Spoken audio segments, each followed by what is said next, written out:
Aaliyah Briggs. The Prime Minister is expected to deliver the budget speech at 3 in the afternoon. It will be carried live on radio and on TV8, as well as on our CBC web platform. Now, Barbadians can also expect today's budget to be presented in the refurbished walls of Parliament. Crews have been working to complete the job on the buildings in time for the sitting. Senior Minister in the Prime Minister's office, Dr. William Dugid, is thanking the many crews that have contributed to the effort. It was a tremendously long and difficult time. As you would recall, we had significant environmental problems here at the Parliament. We had mold in certain sections, we had fiberglass in the roof, and we had a myriad of other areas that had wood ants and all sorts of deterioration. And what we endeavored to do over the period of time was to get as many of the environmental things fixed as we could, because we had members and staff that were suffering significantly from the mold and from the fiberglass, and obviously the structure would have suffered from the wood ants. In other news, a warning this morning that Barbados could see more violent crime playing out on the streets as the country emerges from the COVID-19 pandemic. It comes from Roger Husbands, the Director of Drug Education and Counseling Services, on the heels of recent deadly gunplay in a number of crime hotspots, which has resulted in the death of at least 3 young men in recent weeks. According to his research, it appears the easing of restrictions means that there has been a surge in gang activity and violent crime. He explains. And then started do a lot of initiations. A lot of youngsters now come out to initiate into the gangs. And a lot of youngsters now come out to now sell drugs, and they're going into territories where they should not. So I'm not saying all the murders or all the situations that we're taking place is people selling drugs, but some of them are related to the fact that some people are selling drugs in people's territory that they should not. And obviously there'll be retaliation from the other, the drug lord or the gangster who has the territory, who is, that territory is mine, and if you come in a cell, you can get hurt. So that's the situation that's taking place. So my research ends up in those 2 big categories. 1, again, we have assassins in Barbados, and 2, this is a territorial war situation. And I don't predict it's going to end quite soon. Matter of fact, I think it would intensify if it is that we don't put some kind of measures in place. The youth advocate spoke exclusively to the Morning Report as an anger management training workshop was hosted yesterday for parents concerned about their children getting involved in this type of criminal activity. While Mr. Husbands is pleased with the success rate of programs offered by Drug Education and Counseling Services, he says there's clearly a lot of work to be done.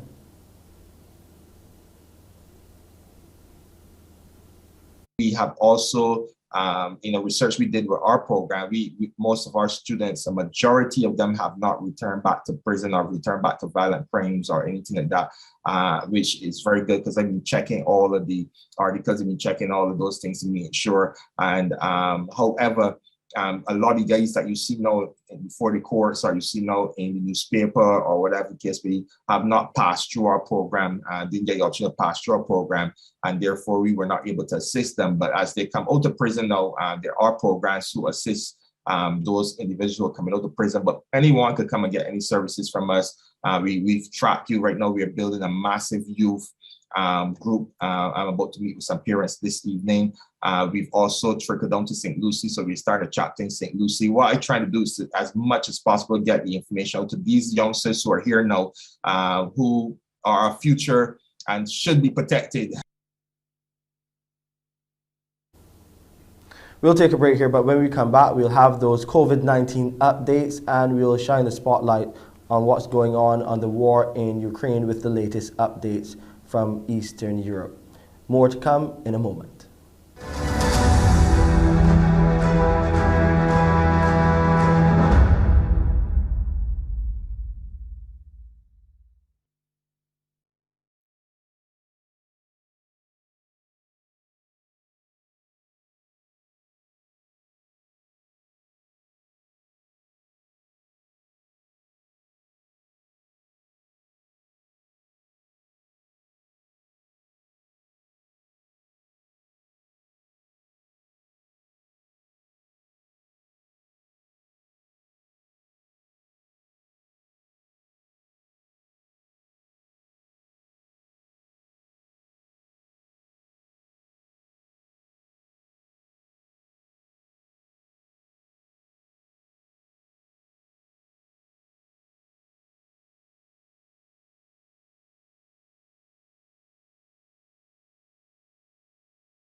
Two more Barbadians have died from COVID-19 here in Barbados. An 87-year-old unvaccinated male passed away on Saturday from COVID-19, while a 77-year-old unvaccinated female also succumbed to the virus yesterday. This brings the total number of deaths related to COVID-19 here in Barbados to 326. The Minister of Health and Wellness, Ian Gooding-Edgell, sends condolences to their families and friends. Looking further at the numbers, 101 people tested positive for COVID-19 from 734 tests conducted by the Best dos Santos Public Health Lab on Saturday. 43 were males and 58 were females, and from these new cases, 20 individuals were under the age of 18 and 81 were 18 years and older. There were 45 people in isolation facilities and 1,105 people in home isolation. Under the National Vaccination Program for COVID-19, the total number of people fully vaccinated stands at 150,337, 55.5% of the total population, or 65.8% of the eligible population. The eligible population represents those persons who are 12 years and older. The Minister of Health in Guyana, Frank Anthony, is crediting the country's protocols and vaccination campaign as reasons for their success in managing the COVID-19 pandemic. We hear more in this report about government's plans for the future in Guyana. 2 years after the coronavirus outbreak upended life in Guyana, citizens find themselves in an environment that is at once greatly improved and familiar. Around half of the Guyanese adults now report being fully vaccinated, a critical safeguard against the worst outcomes of a virus that has claimed the lives of more than 1,200 citizens. Dr. Frank Anthony credits the quick response by the government to secure vaccines for the population and the implementation of needed measures for the successes made so far. So I think when you compare where we were 2 years ago, not knowing much about the disease, not having proper diagnostic tests to be able to test for the disease, not having treatment in place, not having beds for people who require treatment. It is a totally different scenario now, where we have lots of capacity, we have a lot of people who have been trained, and we have been working at this for the last 2 years, and we have gained a lot of experience. The health minister says Guyana's treatment protocols were and remains up to date, and because of this, many lives were saved. Moving forward, Dr. Anthony asserts that more emphasis will be placed not only on pushing vaccination, but on tackling issues related to post-COVID syndrome. I think as we look over the next couple of months, there would be a lot of expertise that would be needed for post-COVID syndrome. So that's something that we are monitoring, and we are also working on the treatment for those as well. Guyana has, over the past few weeks, seen a downward trend in new coronavirus cases, hospitalizations and deaths. As more restrictions are lifted locally, the Ministry of Health is hoping that more people can get vaccinated and the issue of vaccine hesitancy could be eliminated. Trinidad and Tobago hosted a business forum in Dubai at Expo 2020 to attract potential investors to the country. More in this report from TTT. A few days in Dubai, Trinidad and Tobago officials say they have made inroads to encourage potential investors, which could mean big business for TNT. We are interested in exploring the possibility for the LED streetlight manufacturing that was advertised over here. Chief Finance Officer at the Dubai Vigilance Group, Sumit Tang, says he will continue discussions with TNT officials of the possibility of forging a long-term relationship. Mr. Tang, who attended TNT's business forum in Dubai, said if all goes well, Trinidad and Tobago could have a new LED manufacturing line in the near future.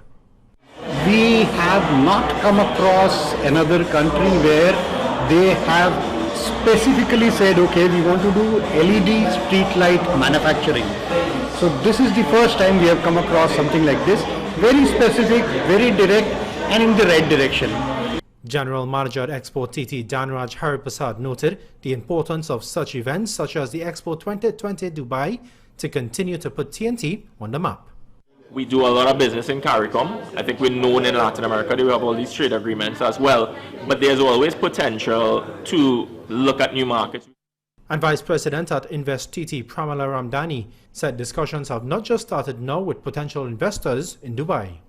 Well, my goal within this 4 days or 5 days is to really have at least 10 leads whom I will be able to connect with over the next 6 months.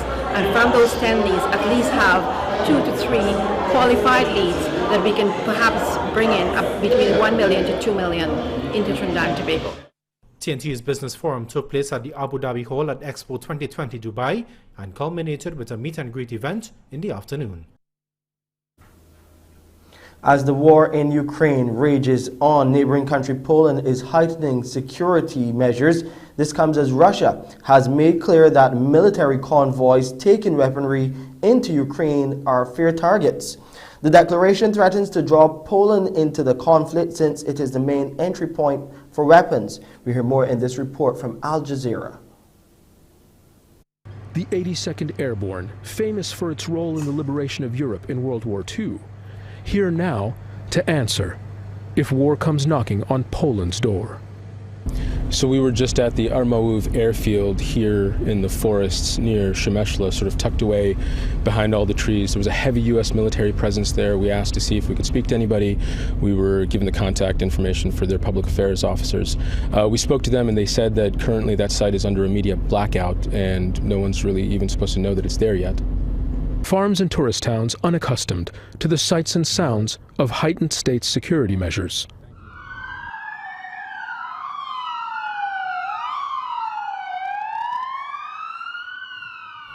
Hundreds of extra officers, more than twice the normal number, have been stationed at Polish border towns since the Russian invasion of neighboring Ukraine.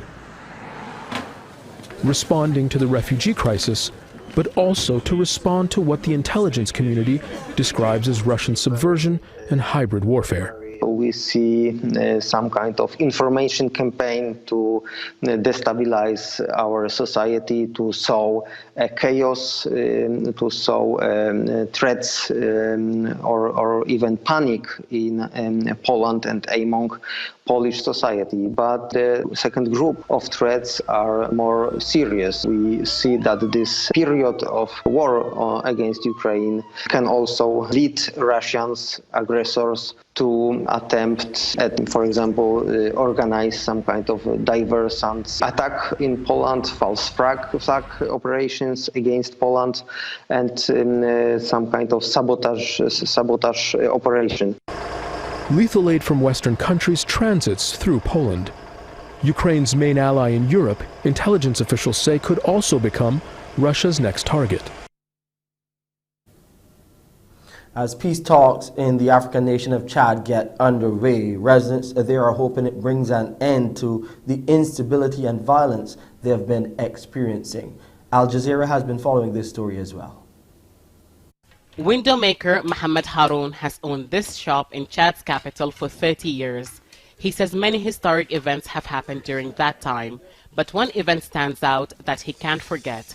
February 2nd, 2008, when a rebel coalition entered N'Djamena and fighting reached the presidential palace. It was the worst day. We were all afraid that we were not going to live because there were bombs being dropped on us and on our neighbors. Some of our neighbors died and others were displaced. People were running with their belongings on their heads. I saw military planes flying overhead. We were so afraid. Hundreds of people were killed on that day before the rebels were pushed out of the capital. Chad has been locked in internal conflicts for most of the past 3 decades. They've displaced hundreds of thousands of civilians, mostly in the east of the country. Various groups took up arms with the aim of removing the country's former president Idriss Déby, who came to power in 1991 in a military coup. He died from injuries sustained in a battle last year. His son, 37-year-old Mohammed Déby, took over and heads a 15-member military council. He wants to talk to the armed groups in the country. Now Qatar is acting as a mediator between the two sides. But some opposition groups are critical of the talks even before its launch. ما نراه ما يجري What we see happening between the Transitional Military Council and the so-called armed groups will not bring any result and is a waste of time. The military's not serious because the timing's wrong, and the Military Council's not sending any one of its 15 members to dialogue. It's sending former officials who are not neutral and have sided with the military against the armed groups. 12 armed groups will be part of the talks, but they're not the only ones currently active in Chad.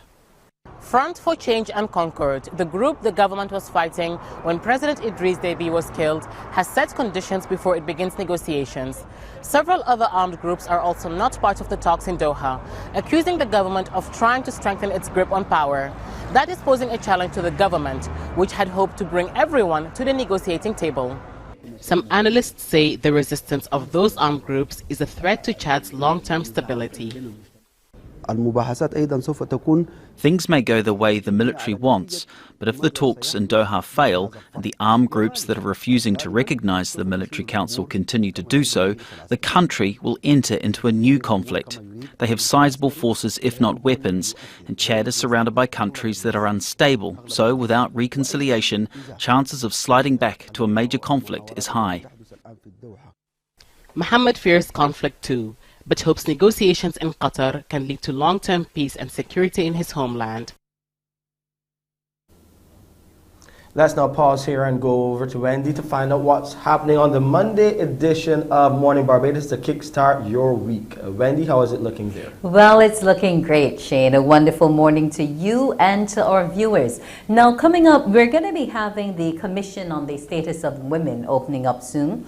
And we're going to be talking about how to achieve gender equality and empowerment for women in the face of climate change. What programs and policies can be put in place to do this?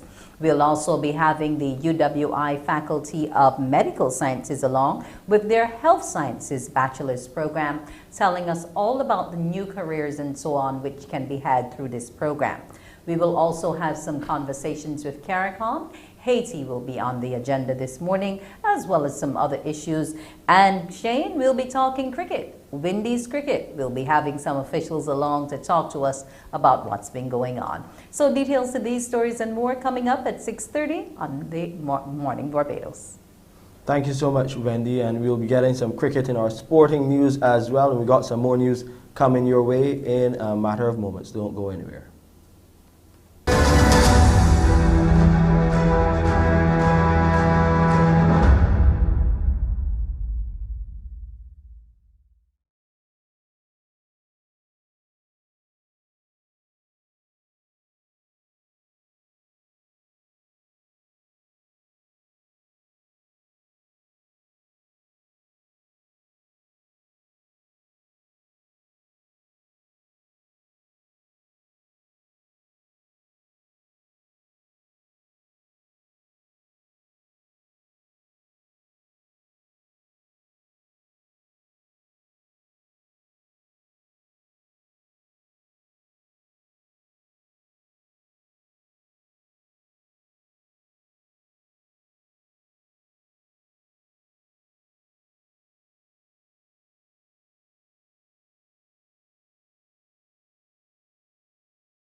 We're learning this morning that not all businesses in the private sector have returned to full face-to-face operations, though the public sector has been out in full force since March 1st.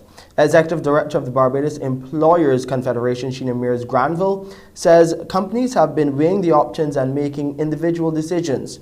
She says it's understood that not all jobs can be performed remotely, but at the same time, in-office time is not a good measurement for productivity.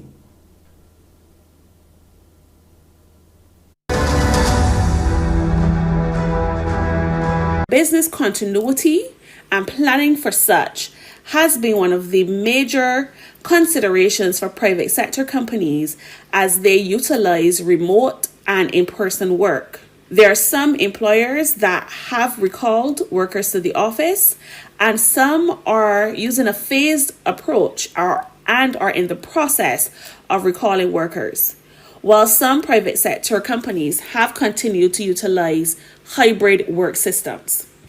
We are happy to note the declining positivity rate and look forward to seeing increased economic activity.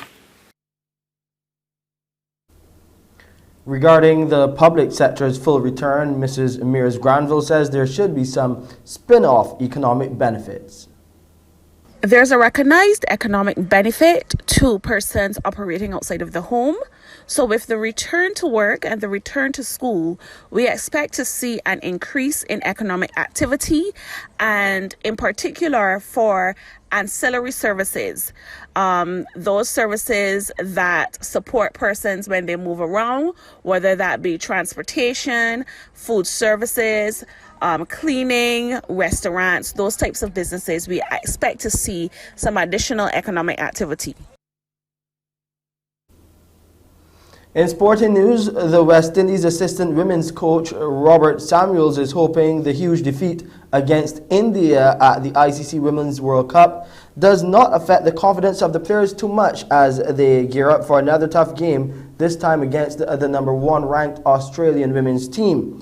The Windies women were beaten by 155 runs after India posted a mammoth 317 for 8. Samuels admitted that complacency might have crept in after the Windies women started off the tournament really successfully with victories against New Zealand and England. He also noted that the Windies women had a bad day in all 3 aspects of the game. Here's what he had to say. When you're in the international marketplace, you really need to have an international office. And our international office is very threadbare at the moment. And Innovate Cave Hill is going to be located. A defeat is not a good thing, especially a defeat of this magnitude. But I don't think, I'm hoping that it will not affect the team too much. Teams have to learn to bounce back from defeat because it's the nature of sports. And we will see moving forward how the ladies handle themselves. We have been doing some good things for the past year, and coming to the World Cup, our first 2 games were almost dreamlike. We played good cricket and we saw success in both. We lost to the number 2 team, and the number 2 team in the world is no joke in any sport. And as I said, the magnitude was too much. It was a big defeat, but moving forward, we just need a little bit of time to regroup, see where we went wrong, see what we have to do, how we have to go about play the number 1 team. So I won't ever tell you that it is easy because you're playing top teams in the world and it is a World Cup and you have to do extraordinary things to win a World Cup or do well in a World Cup. So it was a big loss, but we are hoping and we have been talking that we can get the girls refocused and back on track. The West Indies women will aim to rebound against Australia in Wellington today. That match starts at 6 p.m. Barbados time. The Caribbean women will need to finish in the top 4 among the 8 teams to qualify for the semi-final round. That's sports. Time now to look at weather. The temperature on the outside is feeling like 25 degrees Celsius, and it's about that too. It's cloudy and slightly hazy, and the relative humidity stands at 75%. The barometric pressure this morning is 13.8 millibars, and those winds are blowing out of the east at 36 kilometers per hour. We'll have a low tide this morning at 12 minutes after 7. There will be a high tide in the afternoon at 16 minutes after 1. Those seas are moderate to rough in open water. Swells are between 2 and 3 meters and increasing.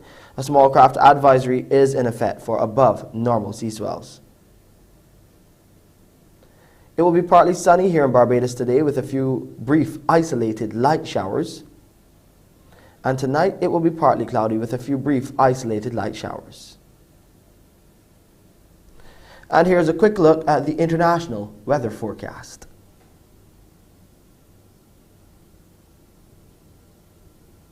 That's it for your Monday edition of the CBC Morning Report. I'm Shane Seeley.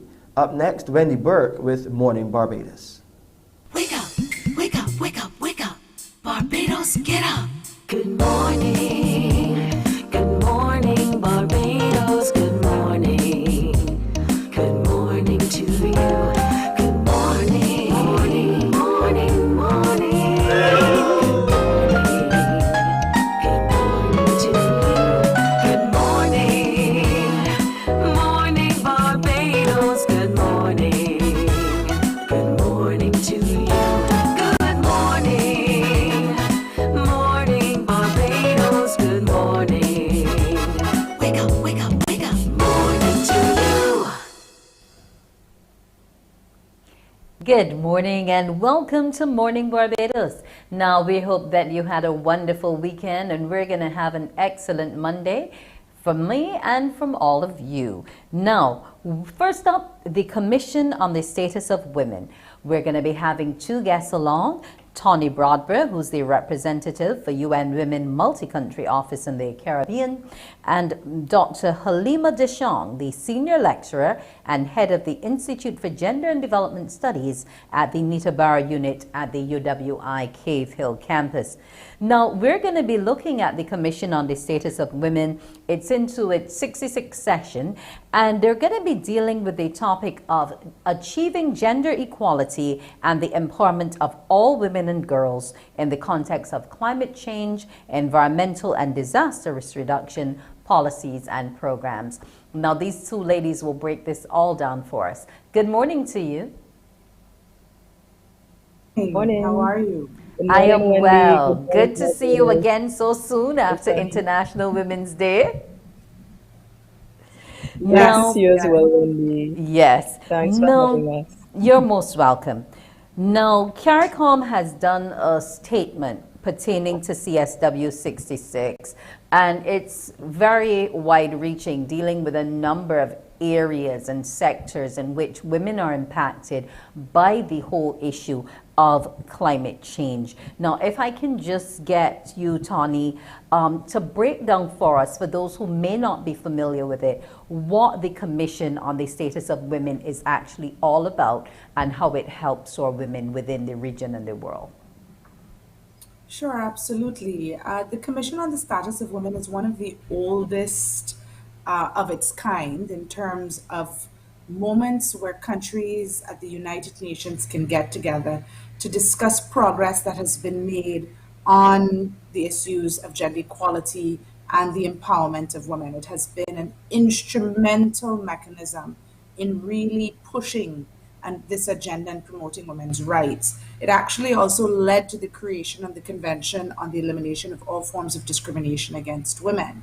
And then in 1996, ECOSOC, which is the Economic and Social Commission of the United Nations, in a resolution expanded the Commission's mandate so that not only the Commission advocates for women's rights and ensures that it is at the top of the agenda, but it also has a role in monitoring and reviewing the different progress that countries have made, as well as the problems in implementation.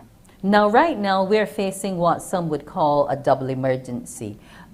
There's some urgent issues that we need to be compelled to action on where disasters are concerned.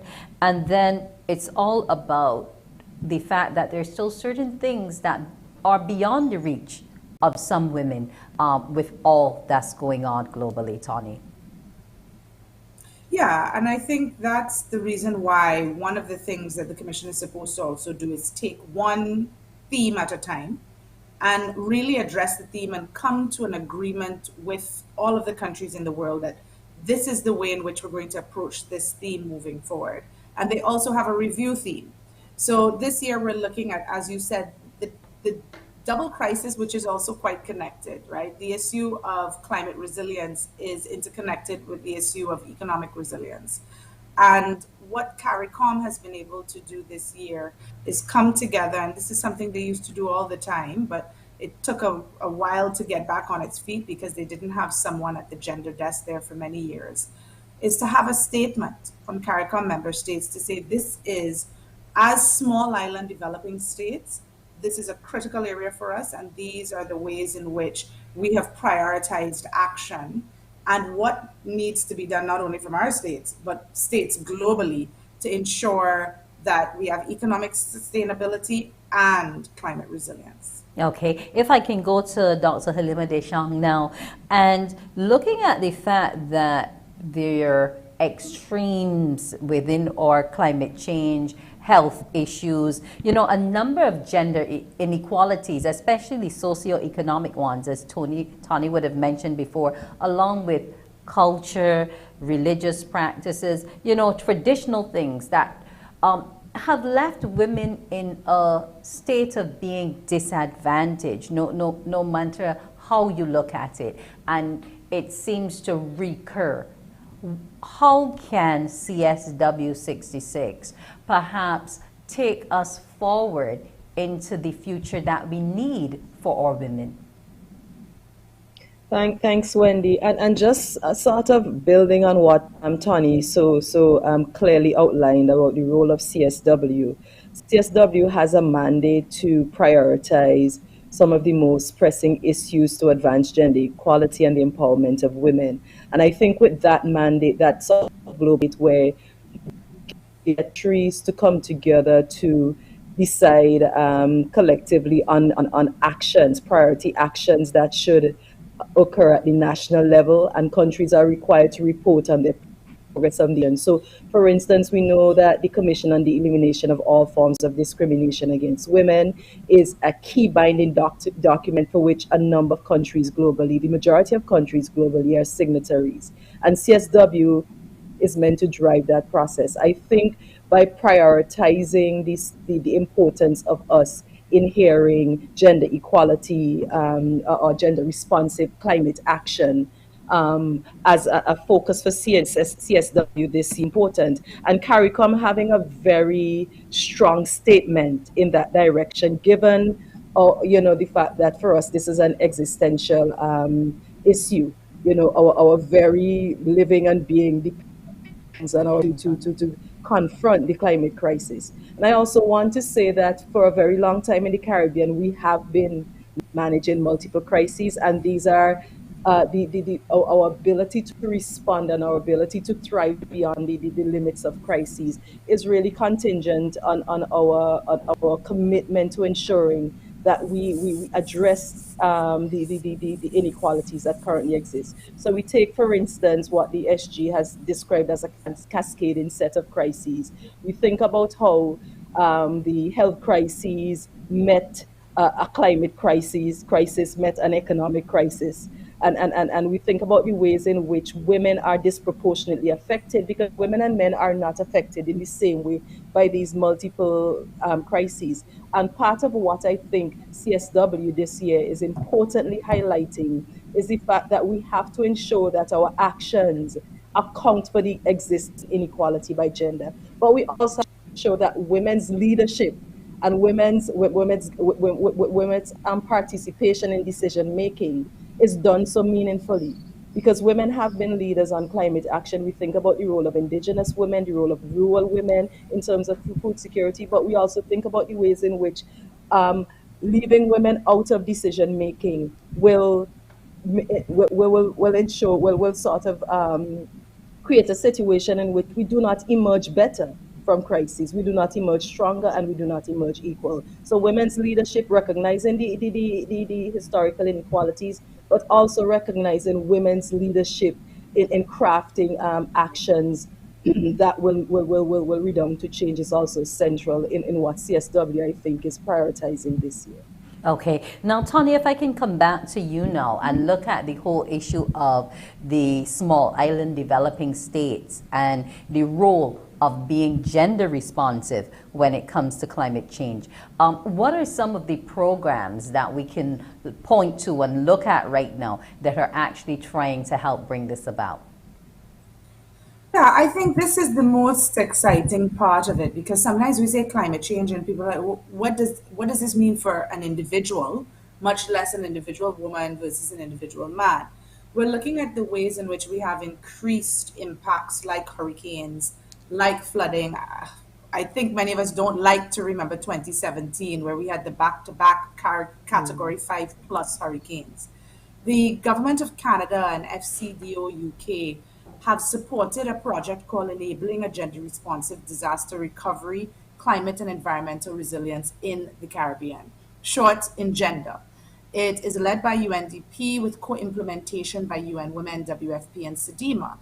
And this particular project has been doing the work at multiple levels. You work with the people who are responsible for climate response so that they understand the ways in which, as Halima was saying, the effects of some of these impacts affect women differently than they do men. A very clear example is in Dominica, after Hurricane Maria, many researchers found, and it was reflected in their post-disaster needs assessment, that there were a lot of older women there with multiple generations of younger people that they were taking care of because their care responsibility increased as their children sought out work in other places to support livelihoods collaboratively as a family.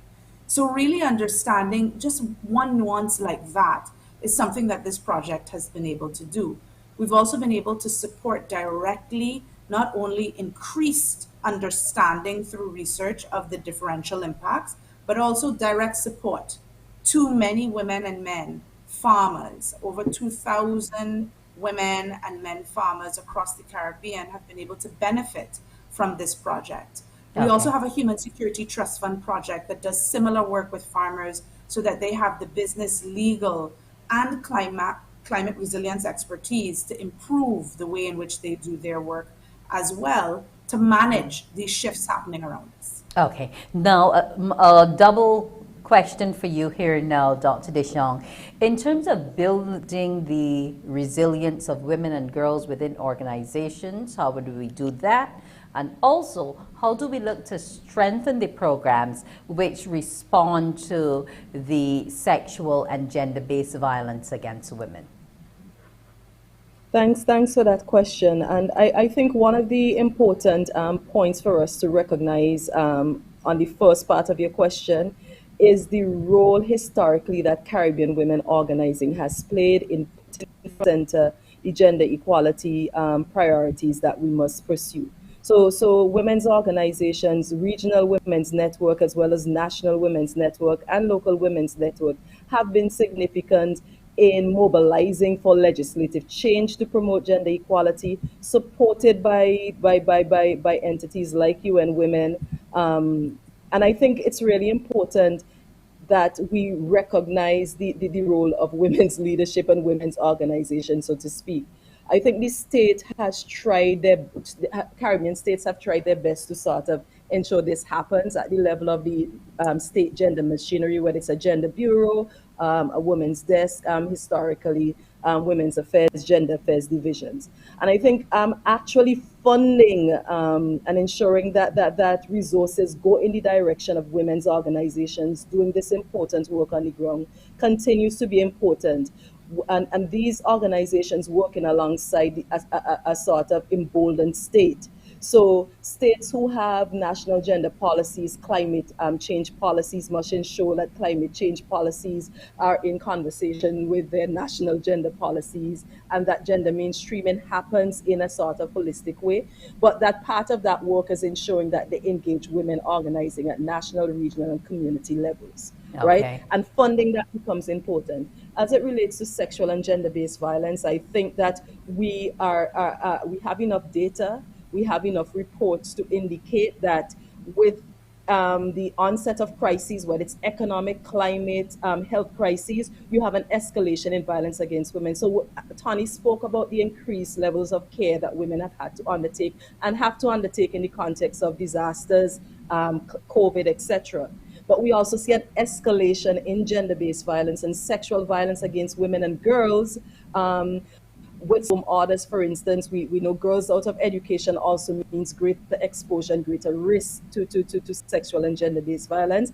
And we know in the context of disaster and displacement, where women are more likely at higher levels to be displaced and to be responsible for families, they are also exposed to greater levels of gender-based violence. So any sort of COVID policy, climate policy, must ensure that they account for women's psychosocial needs, but also the protection requirement of states to ensure that sexual and gender-based violence does not occur and is reduced in these contexts. So planning and all the sort of disaster risk resilience work has to ensure that it takes account of this increased risk for gender and sexual violence in the context of crises. Okay, if we can hear quickly from Tani finally, because it's time to wrap up. CSW 66, where can we log on and be a part of what the discussion has to offer? Well, there is luckily you can go first to, you can Google CSW 66 and all of the information at unwomen.org comes up. But there is going to be a really exciting panel discussion later this week, actually, on climate change and gender-based violence that UN Women is hosting, and our very own Liz Riley of SEDEMA will be a part of that event. And it is going to be at 7 o'clock to 8:15 on the 16th of March. And the registration link is available online, and there's a flyer as well online that persons can also see at UN Women Caribbean's website, which is caribbean.unwomen.org. There are a lot of side events that many people can attend and increase their understanding of what's happening as well.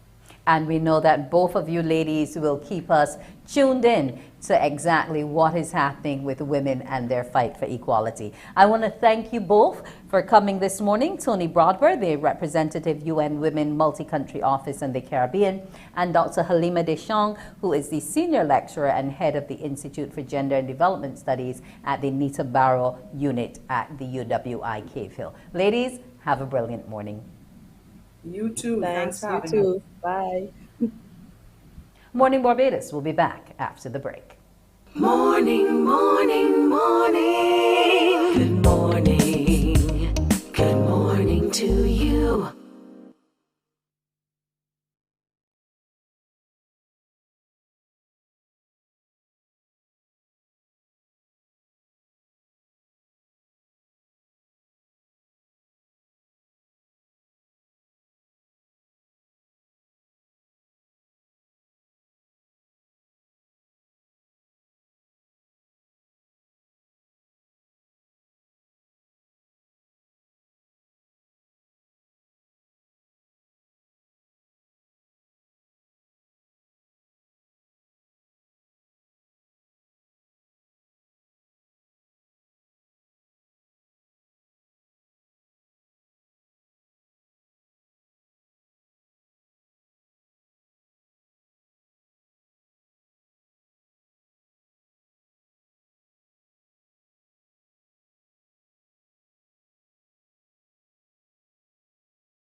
Morning, morning, morning. Good morning.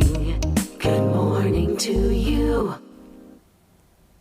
And welcome back to Morning Barbados. We're going to be going now to the Faculty of Medical Sciences, UWI Cave Hill, to talk about their Health Sciences program. With me, I have Dr. Roger Seeley. He's the lecturer in Health Sciences and coordinator of the BSc Health Sciences, and Michelle Carrington. She's the lecturer in Human Nutrition and Dietetics and coordinator of the BSc Human Nutrition and Dietetics program. Also along is one of the students as well as the MSA president, Ruvini Aline. Good morning to all of you. Hello, good morning. Thank you for having us. Okay. Now I'll throw to Dr. Seeley first to give us an idea of what this particular health sciences program is all about. When we hear about med sciences, we only think doctors. What else is it offering at UWI? Thank you very much, and thank you for having us. So it's a very good question. The Bachelor of Health Sciences program was designed in 2015 and launched in 2015. And the express purpose of the program was to develop human resource capacity in health systems.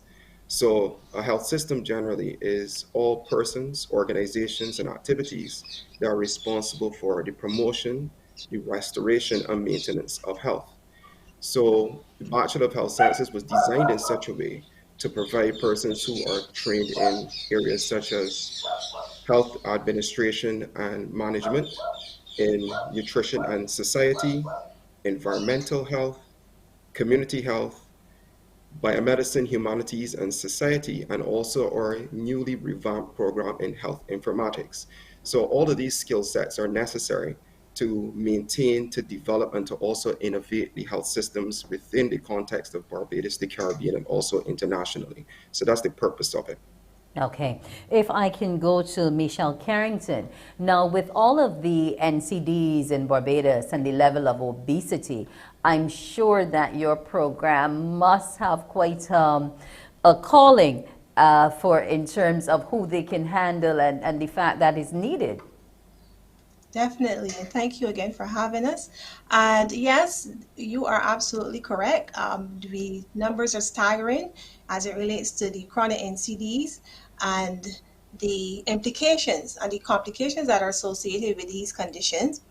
And definitely, this program was developed out of need. We have the obesity, like you're saying, and that is very, very alarming because we are seeing an increased number, and it's really attacking our children now. So we have to really do something about it. So we have the NCD challenge, we have the obesity challenge, and the that is the driver to most of the other diseases. Because once you're considered overweight or obese, you're predisposed to several of the other chronic conditions. And then you also have this situation occurring where there's a dearth of dietitians. And it can range within our regions to 0 dietitians on some islands to about 7 dietitians, registered dietitians here in Barbados. So definitely our program was developed out of need and really to develop that or build out that human resource capacity to address these challenges, because we can't talk about fixing NCDs or fixing chronic conditions, and they all have nutrition implications, and not talking about that, and not talk about training or having access to dietitians. So essentially, that is our goal, to build up this human resource capacity so that persons will have access to care, nutrition care. You have your medical care, but there's also the nutrition care component in terms of helping to tackle these conditions. Okay, if I can go to Ruvini just quickly. Now, it's going to be Faculty Open and Taster Week. And as president, I'm sure you have been active on the ground. What are some of the activities that are going to be coming up? Well, thank you again for having me. I'm actually the Public Relations and Marketing Chair. Ms. Musgrave is the president, and she was unable to make it. But to tell you a bit about the Open Week, so there will be a virtual information sessions from March 14th to March 18th at 5 p.m. each day about the undergraduate and postgraduate programs, application and administration processes, student life, facilities available to the students, and jobs and careers related to the Faculty of Medical Sciences. The students will be participating on specific days. This evening, actually, they will be speaking about the day in the life of a medical, health science, and human nutrition and dietetics student. And on Friday evening, they will be talking about how to maintain a balance in your school and personal life, as well as the importance of engaging in other university activities. Okay, thank you so much. Now, if I can go back to Dr. Seeley, you spoke about a number of different areas that are just within health sciences alone. Now, in terms of developing and crafting the program, because it's still relatively new in terms of the length of it, what was the signal that brought about, the need for all of these new areas to be introduced? How does it link to Barbados's development in healthcare? Okay, that's a very good question. So as you pointed out earlier, most persons tend to think of health in the context of the person that they're in contact with, which is a doctor, a nurse, those traditional areas. But what we need to recognize is that there are persons with skill sets who set up the system so that all of the services that we're accustomed to can be delivered adequately. So I will look at it in the context of the concentrations that are offered. So a person who is trained in healthcare administration and management, somebody like that has a skill set that will allow us to manage our healthcare facilities more efficiently and more effectively to deliver services. An individual who is trained in community health, which is concerned with population health, the epidemiology of disease, and carrying out the necessary research, that person has a key and critical role to play in the forming of health policies within a country. An individual who, yes? Now, you mentioned two things that jumped out at me that I've not heard about before: biomedicine and informatics. What are those exactly? Okay, so the concentration in biomedicine, humanities, ethics, and society, that's the full name. That is a concentration that was specifically crafted to help persons get the necessary skills to conduct research and to also advise persons who want to do research within the healthcare space. Any research that is done must be ethically conducted, and also as Caribbean people and as people in Barbados, we need to make sure that we conduct our own research and contextualize it to our own settings so that any policies or actions that we undertake is specific for us. Mind you, those skills are also transferable to other countries and also extra-regionally. Okay. Health informatics now is an exciting new area which looks at how you can gather patient information, how you can organize it, and most importantly, to analyze the information, because the data analytics is what is truly important. How do we leverage the research that we have and the data that has been produced to make evidence-based decisions, evidence-based policy making, and also evidence-based actions? And that is the concentration that was newly revamped, and it's a very exciting concentration which we would like people to avail themselves of.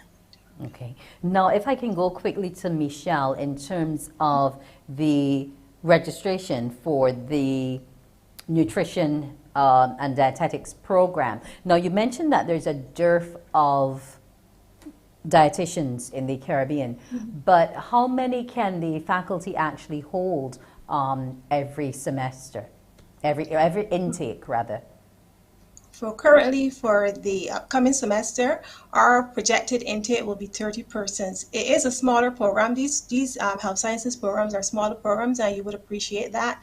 The reason being is specifically to nutrition and dietetics, human nutrition and dietetics, is because there's an internship component. We have, what is so unique about our program is that has an integrated component. So persons are exposed to 3 professional practicing experiences in the food service experience.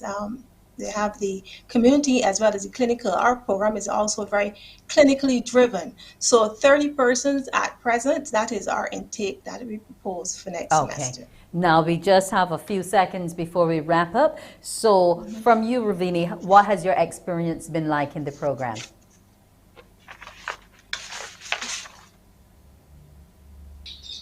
Thank you for that question, Ms. Burt. So, the university is a beautiful and spacious campus on a hill of breathtaking scenery. So, it possesses many amenities from the restaurant to a gym or sports complex to meet any of your basic needs. It also has dorms on campus and even some apartments within walking distance for those regional and international students, as well as coaches to transport students to and from their residencies or to the bus terminal. A diverse environment with students from across the world attending, which provides an opportunity to experience different cultures. It's adaptable since the campus displayed their ease to transition to an online environment during the COVID-19 pandemic, as an online platform was actually facilitated for the medical students to perform virtual labs. However, as we do a phased return into in-person classes, the campus follows the COVID-19 protocol strictly to ensure the safety of their students and staff. The Faculty of Medical Sciences also has lecturers that care by providing quality teaching and offering after-school assistance, as they want us to become great health professionals that transform the healthcare systems. Well, Also, we're looking there are different. Yeah, we're looking Okay. forward to that transformation. We want to thank all three of you for being present with us this morning. Ravini Aline, she is actually the PR and Marketing Chair of the MSA. Dr. Roger Seeley, who's the coordinator and the lecturer in health sciences, and Michelle Carrington, who is the dietetics coordinator. I want to thank you for coming to Morning Barbados this morning, and I wish you a brilliant Monday. Thank you. Thank you very much. Thanks for having us. Morning Barbados will be back after the break with news and Shane Seeley. Morning, morning, morning. Good morning. Good morning to you.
Morning, morning, morning. Good morning.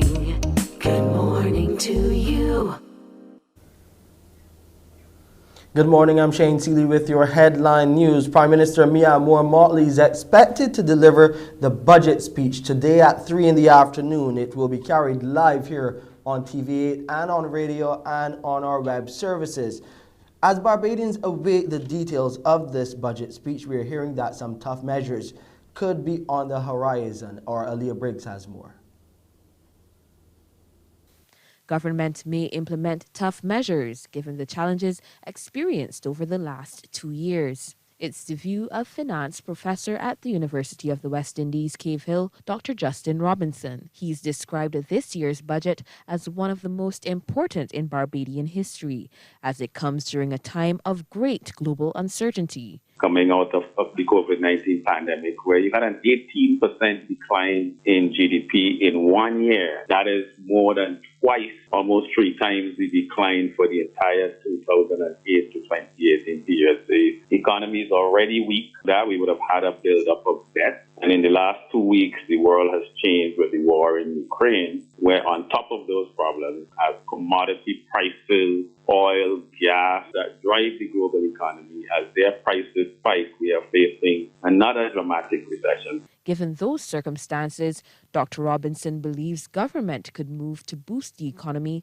but also protect the vulnerable in Barbadian society. He says Ms. Motley has a challenging task at hand, since these objectives are often not complementary. Finance Minister faces the challenge of trying to protect the most vulnerable from these inevitable increases in prices, to seek to close the fiscal deficit, as well as in some ways try to stimulate growth in Barbados. And sometimes these are not complementary objectives. So I think we have to take the budget in the context of that juggling act. But Minister in the Ministry of Finance and Economic Affairs, Ryan Strawn, tells CBC News the 2022-2023 budget aims to improve cost of living while mitigating the impact of external shocks on the Barbadian.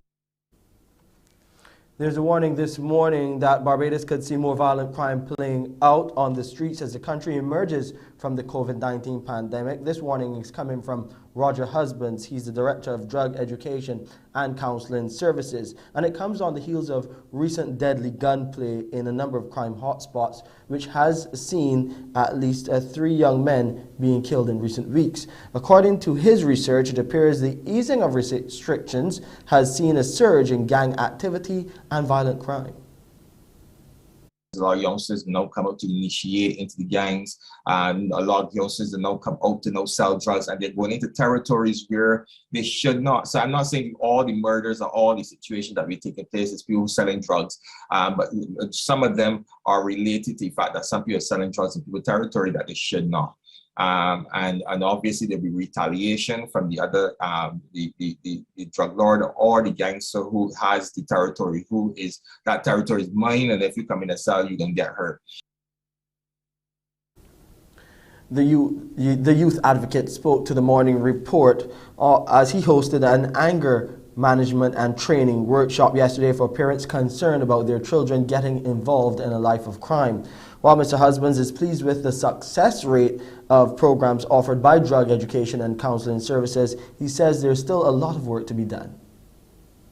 Research we did with our program, most of our students, a majority of them have not returned back to prison or returned back to violent crimes or anything like that, which is very good because I've been checking all of the articles, I've been checking all of those things to make sure. And however, a lot of guys that you see now before the courts or you see now in the newspaper or whatever the case be have not passed through our program, didn't get the opportunity to pass through our program, and therefore we were not able to assist them. But as they come out of prison now, there are programs to assist those individuals who are coming out of prison, but anyone could come and get any services from us. In other news this morning, we hear that 2 more people have died from COVID-19 here in Barbados. An 87-year-old unvaccinated male passed away on Saturday from the virus, while a 77-year-old unvaccinated Barbadian female also succumbed to the virus yesterday. This brings the total number of deaths related to COVID-19 here on the island to 326. The Minister of Health and Wellness, Ian Gooden-Edgell, has extended condolences to the family and friends of the deceased. Meanwhile, we hear that 101 people tested positive for COVID-19. That's from 734 tests conducted by the Best dos Santos Public Health Lab on Saturday.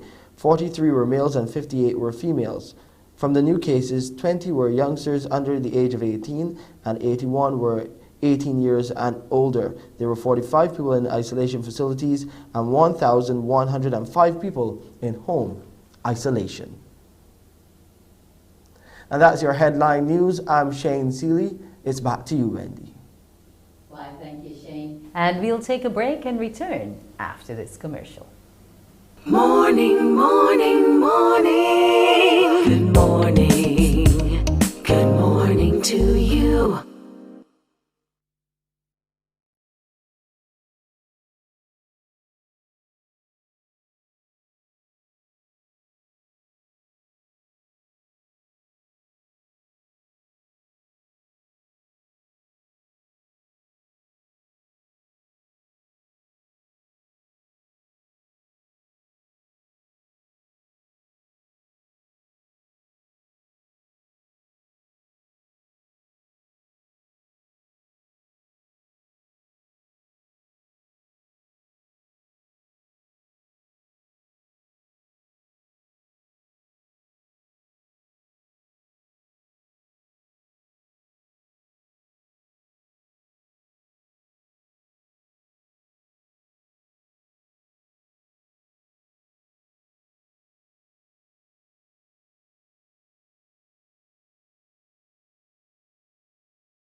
Morning, morning, morning. Good morning. Good morning to you.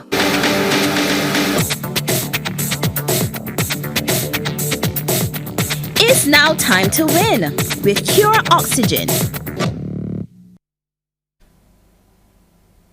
And it's that time of the morning. It's time for the Cure Oxygen Water Giveaway.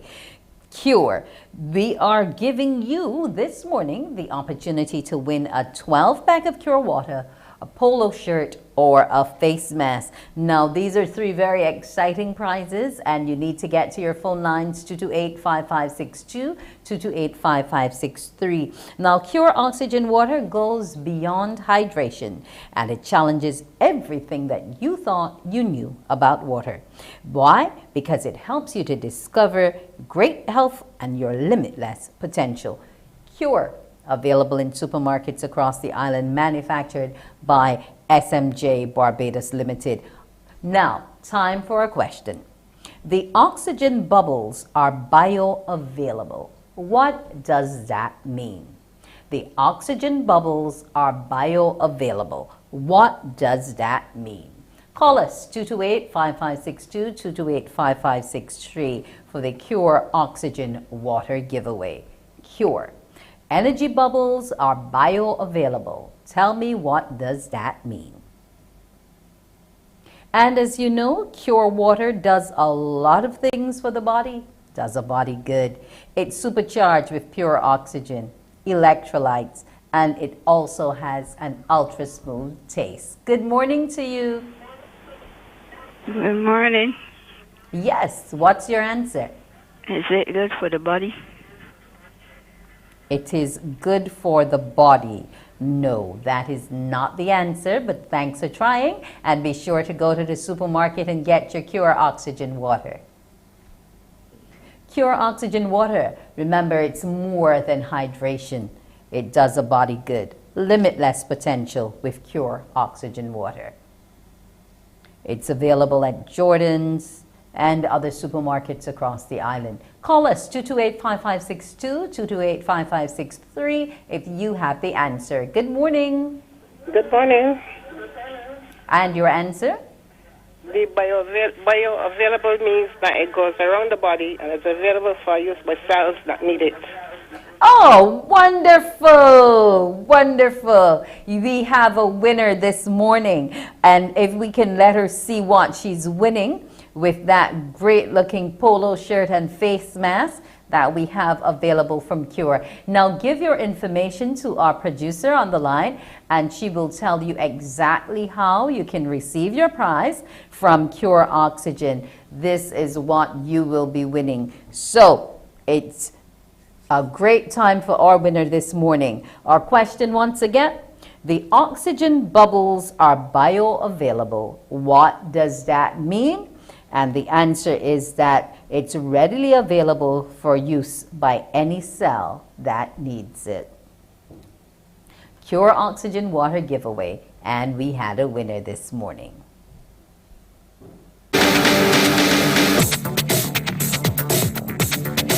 Cure Oxygen. It's not hype, it's science. Morning, morning, morning. Good morning. Good morning to you.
Morning, morning. Good morning.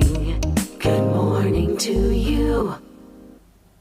And welcome back to those who were with us, and good morning to those who may now be joining. It's now time for Conversations on CARICOM, and I want to welcome His Excellency, the Ambassador to CARICOM, Barbados' Ambassador to CARICOM, His Excellency Ambassador David Comichon. Good morning to you. Good morning, Wendy. It's a pleasure to be here with you. Yes, pleasure having you too. Now, topic, the outcomes of the Heads of Government Conference, which you would have attended last week. First up is Haiti. What's happening with our island nation? We made some good progress on Haiti. As viewers would know, Haiti has been in a state of extreme crisis for perhaps close to 3 years now. And CARICOM has been trying. When President Moïse was there, CARICOM on several occasions requested President Moïse that told him that we want to come, we want to try to help to resolve the crisis. But it seemed as if the political leadership of Haiti was always more interested in assistance from the North, from either the United States of America or the Organization of American States. But at this particular conference in Belize, not only did the Haitian interim Prime Minister Ariel Henry and his whole team turn up, but they remained for the entire conference. They engaged with the heads of government, and they actively asked for CARICOM's involvement in helping them to solve the situation in Haiti. So CARICOM has put together a team that will go into Haiti, will interface with the various parties in Haiti, will try to facilitate a dialogue aimed at bringing a resolution to the political impasse and getting the country on the road towards free and fair elections that could then create a basis for a stable Haiti. So that team comprises the Bahamas, St. Lucia, and Suriname, and of course, other CARICOM member states would be free to volunteer to join that team. My hope is that that Barbados will join that team so that we could continue to make a contribution. The Haitians have said, that interim administration has said that they need help not only in facilitating the dialogue, but in helping to build democracy, helping to build up their electoral system, helping to prepare the country for an election, helping to train the police. Yes, and these, to my mind, are all matters that Barbados could play a role with. In addition, there's a humanitarian crisis. A lot of, there's food scarcity in Haiti. And Guyana has made a very generous offer to provide rice imports to Haiti. So I am pleased that we finally seem to be making some progress, because if we can only solve the problem in Haiti, and Haiti can become a normal functioning CARICOM member state, Haiti could actually provide a very big impetus to economic development in our region. Remember, Haiti has a population of 11 million people, so it's potentially a very big market, but in many of our CARICOM member states, we are population scarce. I mean, you have countries like Belize, Guyana, and Suriname that have large population deficits, whereas in Haiti, you have this very large and very dense population looking for life opportunities, career opportunities across the region. So if we could get a stable Haiti, we could do a lot more in planning the development of our region. Well, that's great to hear, because the time has long passed for us to just say, Haiti, I'm sorry. It's now time to take action, and we're glad to see that the CARICOM heads are. Now, the other issue you would have looked at is COP26 and how the CARICOM region is going to be moving forward after the summit. Yes, COP26. the message really needs to sink in to all of our people, all of our Barbadian people, our Caribbean people, that this is an issue that we have to take very, very seriously. Just before the CARICOM Heads of Government Conference, the Intergovernmental Panel on Climate Change issued its new report. And all of us really need to go and have a look at that new report, because that new report is chilling. It is telling us that negative climate change is taking place, and it's taking place far more rapidly than we would wish, and that we are going to have to deal with the negative consequences. And we, especially those of us who live in small island developing states like Barbados, the heads of government bemoan the fact that the COP26 that was held last year in Glasgow did not deliver in the way they were demanding and expecting, and that none of the decisions made at COP26 are going to secure that all-important figure of no more global temperature rise than 1.5 degrees. COP26 has not delivered that. And so the world is on a path towards a higher temperature rise, and we are already we are already feeling the effects of that climate change, and it is going to get worse. So our heads of government have said, look, this is a kind of a priority issue for us. This issue will be on every single heads of government conference. We are going to be supporting Antigua and Barbuda, who is the chair of the Alliance of Small Island States. They are going to be asking the United Nations General Assembly to have a special session on this new report of the Intergovernmental Panel on Climate Change. So we are going to be demanding that, because we feel that we are really being unfaired, that we are not getting we have not created the conditions that have led to this climate change, but yet we are the ones feeling the effects with hurricanes, with sargassum, with our reefs being destroyed, etc. And let's not forget that it's not just the environmental impact, but also the economic one, which is, causing us to have to grapple with so many things. Yeah, I mean, the worst case example are countries like Dominica and Antigua and Bahamas, where a violent hurricane comes and destroys your entire economy.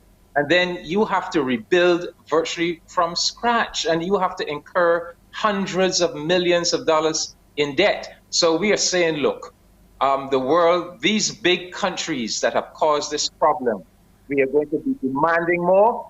We want adaptation funding, and we want it as grant funding, not loans. Or if it is a loan, then that loan must not go towards the debt profile of our country. So we are going to be also holding a special CARICOM conference on financing, climate financing.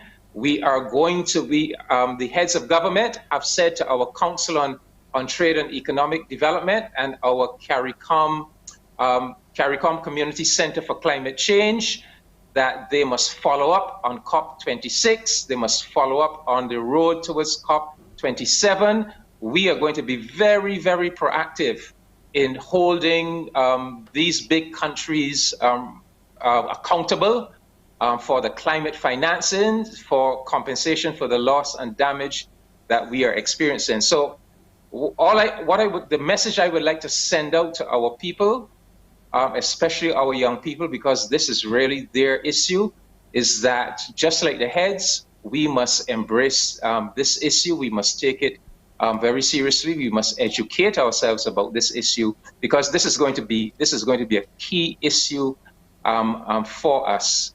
The big countries that have caused the problem, we must hold them accountable, and a lot more climate finance must come into countries like Barbados and the other CARICOM countries. But that's only going to happen if we stay on the issue.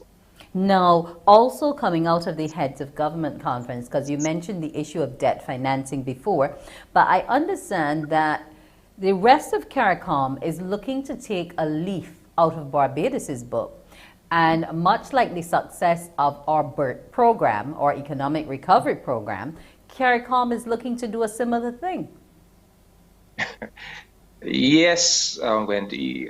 This is, I smile because over a year ago, our Prime Minister Motley, when the COVID-19 crisis really hit CARICOM, and you heard Justin Robinson in the news mentioning that in 1 year, because of COVID, Barbados's gross domestic product declined by 18%. I mean, Bajan and Caribbean people, you know, let's be very clear about this. We have been mauled.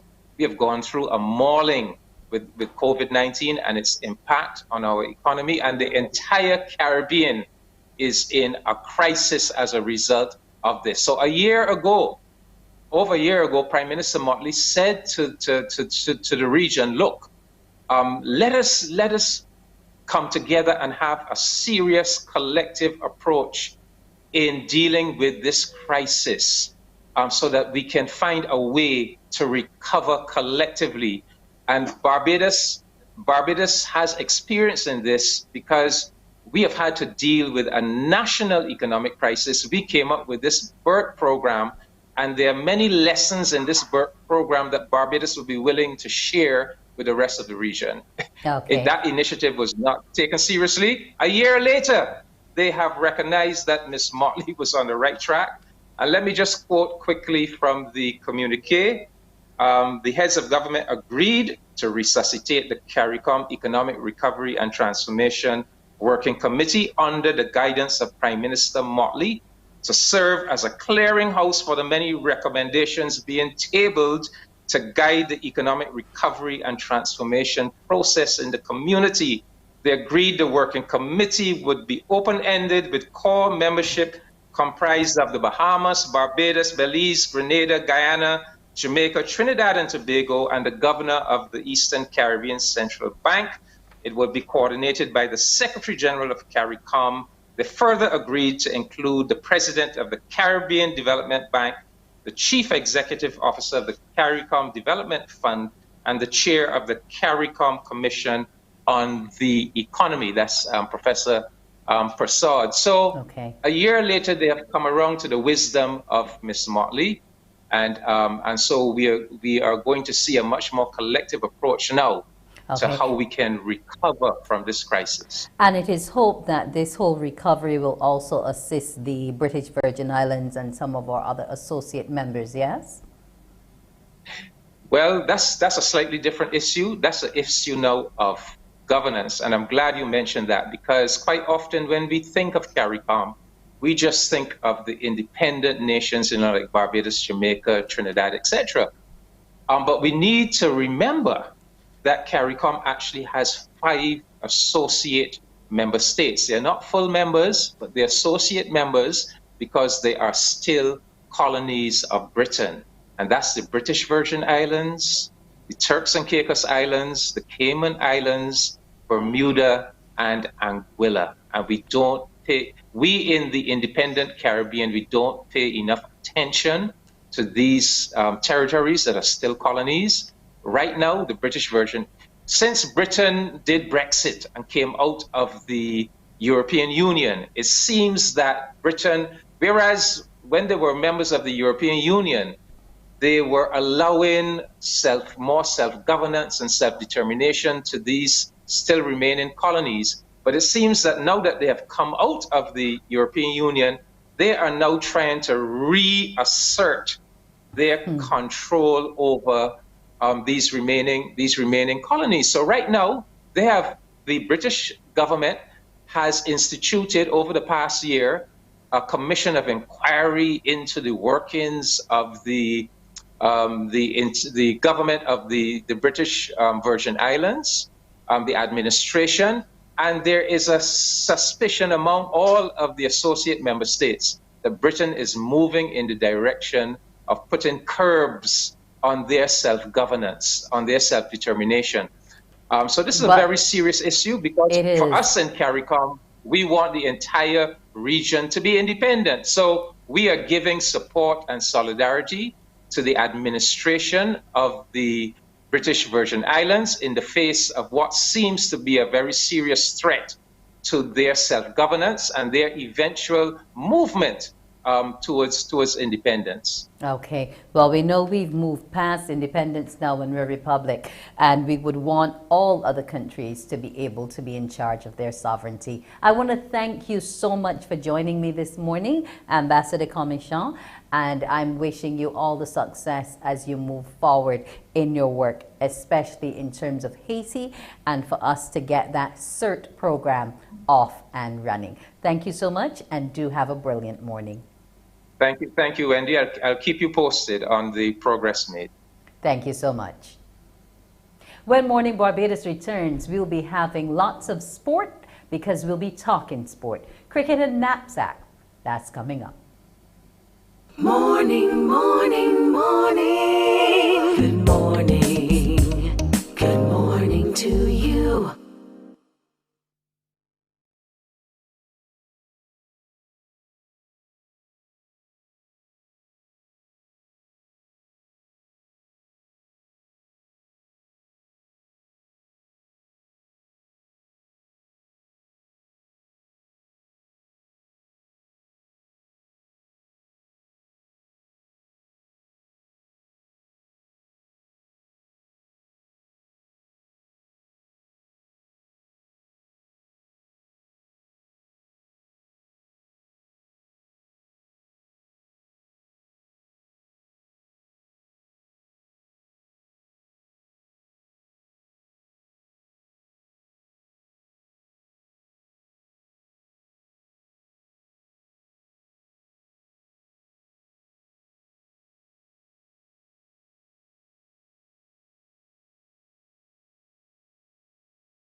Morning, morning, morning. Good morning. Good morning to you. And we're back, and it's time to talk cricket. In fact, it's time to talk about the test match. As you know, within a few days, we will be having a test match here in Barbados. And I want to welcome to the program Roddy Estwick, the West Indies assistant coach, and Roland Butcher, a former England cricketer. Good morning, gentlemen. Good morning. Good morning, Wendy. Now, we are going to be having a match, Windies versus England, March 16th, Kensington Oval. We're at the Mecca. It's looking to be exciting, Mr. Estwick. What just happened, and what are we looking forward to when the tour is here? Mr. Estwick, are you there? Yes, Oh, I'm here. okay. Yeah. Obviously, the pitch in Antigua was very, very flat. There was not a lot of sideways movement, not a lot of pace in the pitch. Hopefully, we can get a pitch in Barbados with more pace and bounce that can assist. Okay, now Roland, this match for you will bring about some nostalgia, having been, you know, the first black man to play for England and to play, you know, versus the West Indies. And you're here now in the West Indies, England's coming down. What does this match mean for you? Well, it certainly means a tremendous amount. It would mean a lot more if West Indies can actually win, because we haven't had a great deal of success of late, so some success is due. As Roddy said, the first test match I was in Antigua, and it really was not the most exciting test match for supporters. I'm not sure how exciting it was for the players. Maybe Roddy would give an indication, but I thought the surface was such a dull one that it really produced dull cricket. And I don't think really spectators enjoyed it too much. This particular match here in Barbados, yes, it marks, for me, it's the 41st anniversary of when I made my test debut here in Barbados. So it has a special moment. And obviously, it's one that I'm looking forward to and certainly hope that it can be a good result. Okay. But I mean, some will say that either way, you're still good. Having, you know, being a West Indian and having played for England. Roddy's laughing. No, I did not want to call it what you did, Roland, dull. But Roddy, you must admit that the Windies from time to time take some of us near to cardiac arrest. When we're thinking that we're on the home stretch and the match has been won, then poof, it's like magic. It just disappears from our hands. What's the preparation been like for the players coming up to the 16th? The preparation was good because for the first time in 2 years we were allowed to have net bowlers, so we were able to practice a little bit longer, ease the workload on the fast bowlers. So we were happy with the preparation going into the test match. The only disappointment, like I said earlier, was the state of the pitch. The pitch was so docile and flat. It was difficult to really penetrate the England batters. But what we were happy with is the discipline showed by the bowlers, the amount of work that they put in the last test match. But like I said, hopefully the pitch here in Barbados will give us a lot more assistance and we can really make the public a lot happier. We can play a little bit more exciting cricket because in the last test match it was very difficult. You had to grind, you had to work very, very hard. Even as the batter, you couldn't hit through the line of the ball. You couldn't play your shot. So it was a very, very hard test match in terms of you had to focus, you had to concentrate, and you had to be very, very disciplined because the pitch didn't assist you in whatsoever. Okay, now Roland, you'd mentioned that the spectators might not have been happy, but we know that in Barbados we always give the Windies 110% support no matter what would have happened at the game before. Now with Kensington now able to do a lot more in terms of the COVID-19 protocols, what are you thinking or anticipating in terms of the attendance and the support for the actual game? I would expect that the game would be a virtual sellout. There's a large number of English supporters here in Barbados. Quite a large number that were in Antigua actually left to come to Barbados after about day 3 because of the shortage of flights. So they wanted to make sure that they were in Barbados. And obviously there's a large influx coming directly from England. So I expect the atmosphere to be really terrific atmosphere. As you know, Barbados Test match has a special feel for the English. They love to come to Barbados. And this particular test match in particular, because we haven't had a test match in Barbados here for a very long time, I think it's going to be a great festival for the local people as well as the English visitors. And I'm looking forward to it. I'm sure everyone who's taking part in it is looking forward to it as well. Okay, I'm sure they are. Now, Roddy, are there any changes that we can be expecting in terms of either the batting or bowling lineup for this match?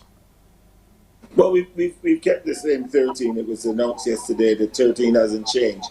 I'm not sure what the final 11 will be, but obviously we will sit down and we'll have discussions. We'll have a look at the pitch, and then you come up with your game plans. We can't say 2 days out what we're going to do in terms of changes, but we'll have a discussion as we go along.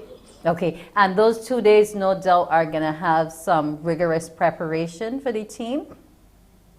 Well, yes, we practice this afternoon and we practice tomorrow morning. Obviously, we're going to monitor the workload of the fast bowlers who've had a hard test match, but we've got net bowlers here in Barbados, and that's always welcome, you know. And it's going to be lovely to see spectators back at the cricket. The players are really looking forward to the test match. They know what it is to play against England. They know the importance for the West Indian people. So hopefully they can go and put on a good show. Well, I'm not only hoping they put on a good show, but I'm hoping that they win the match, and not by a hairpin. I'm hoping that it will be runs ahead for us in the Windies team. Yes, I don't want to faint out anymore. I'm just thinking positive for our guys all the time. They've been working hard. I'm sure you'd agree with that, Roland. They have been working. Yeah, I mean, obviously, listen, they've been working extremely hard. They know that the West Indies supporters want the team to do well. A lot of people might feel that the team don't care, but of course they care. I mean, when you are not successful, obviously you don't feel well at all. So, the team have been working really hard. They want to put on a good show here in Barbados for the watching public. And I'm sure that it will be an exciting test match. I think that both teams who feel that perhaps they can beat each other. So that should make for a good spectacle. Okay, I want to thank both of you for joining us this morning on Morning Barbados. We're all looking forward to March 16th at Kensington Oval, and let's hoping that when the best team wins, it will be Team West Indies. Thank you for joining us, gentlemen. Thank you for having me. Great pleasure. We'll be best of luck. Morning Barbados, when we come back, we'll be talking more sporting action, but this time it'll be about knapsack. We're looking forward to seeing those little ones once again. Morning, morning, morning. Good morning. Good morning to you.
Morning, morning, morning. Good morning.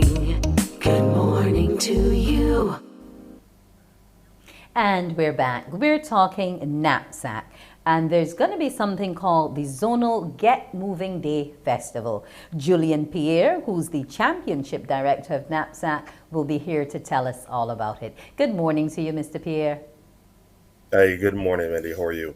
I am well this morning, and I'm looking forward to this because knapsack is celebrating 20 years. It's amazing that we've been able to keep primary school sport moving at this rate, and we all know everybody looks forward to knapsack.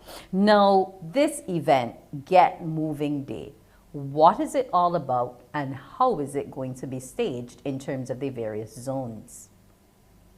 Well, we would have recognized that we would not have had formal competition since 2020 due to the pandemic. And many parents, many clubs, the general public, they've been saying the same thing.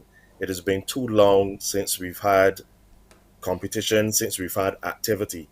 So now with the change in protocols and persons being able to practice and train again, we're back at school face to face. We would have been planning all along a plan A, a plan B, a plan C.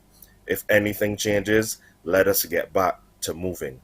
So this Get Moving Festival is basically our jump start. The jump start to excite the children, to let them know we are back. And we are back big for our 20th anniversary. So basically to get moving is just to get children active again, to let them know knapsack is coming. We want everyone involved. All of the schools have signed on. So for the Get Moving Festival, we have 8 zones. Traditionally, we would have had 5 zones for our regular face-to-face competition. But based on the fact that we would have had to do some distancing because of national protocols, we would have increased our zones to 8 zones, which would allow less schools to be participating in the physical space. But we decided, let's do this jumpstart activity virtually to get them even more excited now. So we decided to do within the zones a Get Moving Festival zonal day.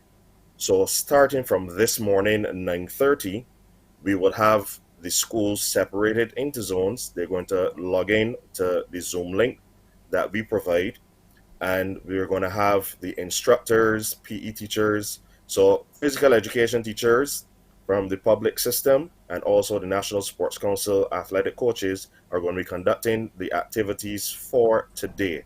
So from 9:30 this morning, we have our under sevens, and we go right through up until 2 p.m. So all of our divisions will be represented in terms of physical activity. There's going to be music. We will have our in-house knapsack DJ to make sure that the excitement, it is there, and keep the children moving. So like I said, tell me how right. they're coordinated, because I understand it's going to be a mix of things that they're going to be doing, aerobics, exercise. Tell me a bit more about the details of it. Okay, so basically the instructor who is going to be organizing for that particular division, he or she is going to cater the exercises and the movements according to that age group. As I said before, they're PE teachers and National Sports Council coaches who are accustomed working with the children at the various age levels. So they're going to make sure that they're going to have movements that are simple for them, and obviously movements then that create more energy, more life. We want them to sweat. And with the background music, we want them to enjoy themselves while working out, while getting moving. Okay, now I understand you also have some prizes in store for these little ones who are participating. Yes, we decided that, you know what, let's give them some incentive to make sure that they keep moving, keep enjoying themselves, paying attention to what is going on the screen and in the session. So we have some prizes, compliments our sponsor for the Get Moving Festival, SMJ Beverages, and they are going to make sure that what they win, it is something that is healthy as usual, because they are sponsoring us Oasis water as well as Fruta 100% juice. So they are, and Cure as well. Pure Yes. water as well, yes. So Cure Oxygen water, and they are going to make sure that whatever the price is for that person, it may be the most active child or the most active school. We also have prizes for the question and answer segment, which is for the under 11 and under 13 divisions. Okay, now that's a lot to think about. Now, getting back to COVID-19 and the fact that you had your plans A, B, and C, and we're now being told, well, we can get some activity going again. What's the likely start date then of a knapsack? Or do you now have to confer to decide, okay, this is when we'll go off with it? Well, we've decided that we would have downscaled knapsack, well, a lot, I can't say a bit, because we are having our distance relay championships, which is going to happen May 10th to the 13th. So just in the early stages of the third term, we decided to still have the competition. We still want those class 4s who are going to be leaving soon to have their final opportunity to represent their primary school in competition. So it's going to be active competition. It is not going to be for points. It is going to take the form of a relay festival. We are leaving out our under sevens because we know how active and the under sevens may be in terms of their movement and excitement. So we are going from under 9 straight up to the under 13. The under 9s is going to be a mixed division relay. So it's going to be 2 boys and 2 girls in any order of the 4 legs. We have the under 11 girls and boys and the under 13 girls and boys. So the under 9s will be running a 4x400 meter. The under 11s will be running 4x600 meters. And the under 13s will be running 4x800 meters. Okay, now that's a lot of action that's going to be going down there, even in terms of those relays. Now, one of the issues that has always cropped up for me over time is that there are a lot of names that you hear coming out of NAPSAT, doing really, really well each year from the time we see them come in at the under 7s until they reach the under 13s. One or two of them, would have represented Barbados, but not the majority. What's the issue in being able to get these little ones to continue that athletic drive once they reach secondary school? Well, for me personally, as a physical education teacher, yes, we are pushing development. Yes, there's an aspect of competition, but for me, I want them to enjoy what they do. We find that there are a lot of schools, they're heavy into the competition. The general public, they may want the schools to do well, to have a certain status within the community. All right, some schools may go by that, but it is all about the development. We find that sometimes, and I hope that the corporate Barbados is listening, where training is concerned. It takes a certain amount of equipment, it takes nutrition and dieting, all right? And it is a case where we would want more persons from corporate Barbados to be sponsoring athletes as they grow up from NAPSAT to BSAT. They would represent Barbados at CUT, they represent Barbados at CARICOM, and even the Olympics. But it takes a certain number of steps, and it's a whole process. So with corporate Barbados on board, hopefully more into sports, as well as through the Ministry of Sport, we are hoping that we can have a change where the stars who usually drop out in terms of stopping competition, they will continue because there's incentive, probably even pay the athletes, because as they get older, they go into the workforce, then it is a matter of training less because it's more time working. So if we can have a program where basically we pull the athletes from work, national duty, of course, and we ask them to do the training, provide the infrastructure for them, the dieting and everything, they don't lose an income, they can still provide for themselves and their families, and obviously the bigger goal, representing Barbados on the Olympic stage. Oh, yes. Now, when we talk about representation, we also know support. And parents, godparents, well-wishers, friends love to watch these little ones do what they have to do. Now, given that it is virtual, will the platform be open for others to watch, or will it only be the schools who can be on the platform? Well, for the original format, it is only for schools.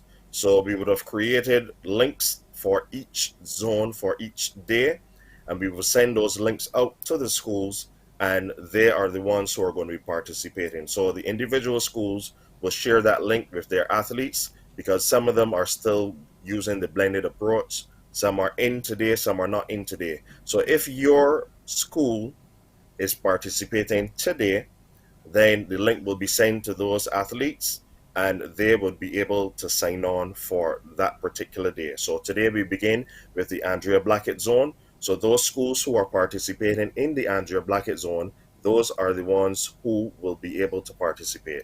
And just to give you a clue, today's schools will be St. Philip Primary, the Eiffel School, St. Martin's Mangrove, St. Gabriel's, St. Bartholomew, St. Paul's, Good Shepherd, Eagle Hall, the Light School, Sharon, and Eden Lodge Primary. So those are the schools who have the link, and they are just waiting for 9:30 this morning. Well, let's hope that it will be a good morning and that the coaches who will be at the gymnasium can still do what they have to do, that there'll be no rain, and it's going to be a great day, because the little ones do need to get moving again. Sitting in front of a laptop all day and just perhaps snacking in between is not the healthiest thing for them. So let's hope that we can get them moving again. We are, of course, disappointed to hear that even after the permissions have now opened, we will not have a scaled up NAPSAT.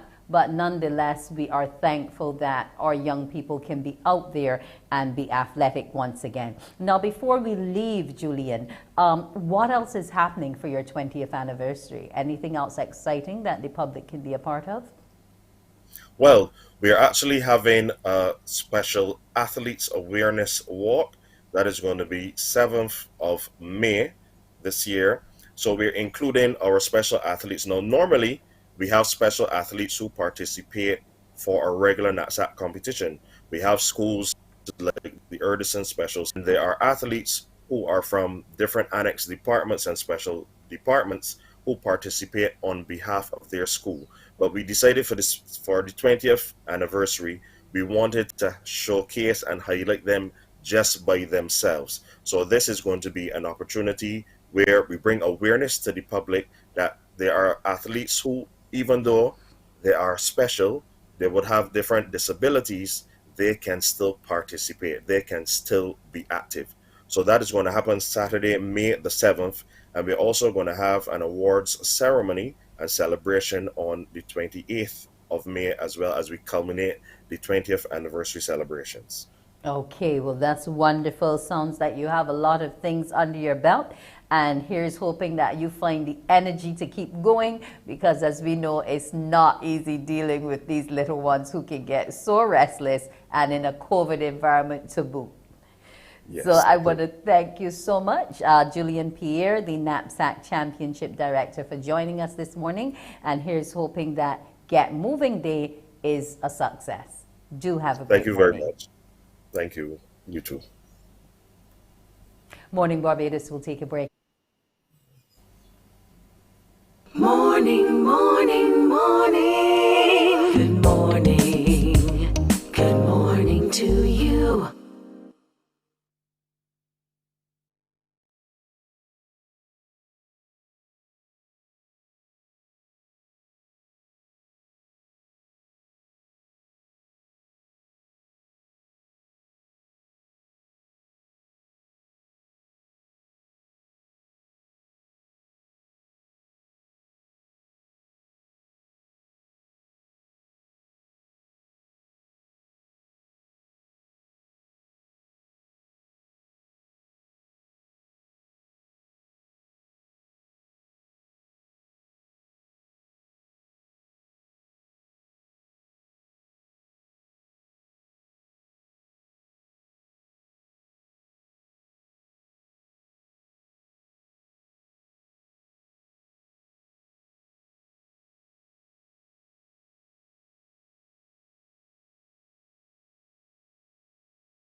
Morning, morning, morning. Good morning. Good morning to you. And welcome back to Morning Barbados. Just to remind you, the Commission on the Status of Women, they will have that on today, so you can go to UN Women to see exactly how you can be logged on.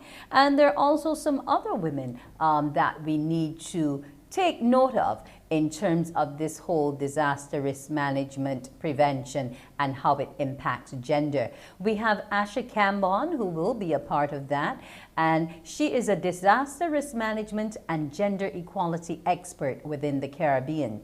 Her philosophy: we need to have more women trained in all aspects of climate change adaptation and mitigation and disaster risk resilience. Building resilience means more women are trained in how to bounce forward. They have to be at the table when recovery is being discussed. That's an important point there.